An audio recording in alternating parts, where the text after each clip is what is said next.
పొద్దుతిరుగుడు పూలు తెలుసా? పొద్దుతిరుగుడు పూలు తెలుసా? ఏం స్పెషాలిటీ పొద్దుతిరుగుడు పూలు స్పెషాలిటీ? సూర్యుడు ఎక్కడుంటే అవి అక్కడ తిరుగుతుంటాయి. అధికారంలోకి వచ్చినప్పుడు అధికారం ఎక్కడుంటే అక్కడ తిరిగేటువంటి నాయకులు కొంతమంది వస్తూ ఉంటారు మన దగ్గరికి.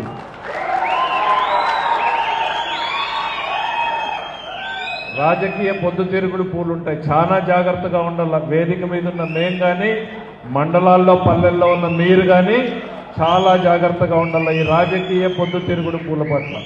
రాని నిలబడి క్యూలో ముందు మన కోసం అంగీచించుకునే వాళ్ళు, మన కోసం కట్టిపట్టుకొని నిలబడిన వాళ్ళు, ఆ తర్వాత వాళ్ళకు కూడా చేద్దాం. ఇది రాజకీయంగా మనందరికీ ఒక శిలాశాసనం లాగా తల్లో ఉండాలి. రాజకీయాల్లో మనం అందరికీ చేద్దాం, కానీ ముందు మన కోసం అంగీచించుకోండి.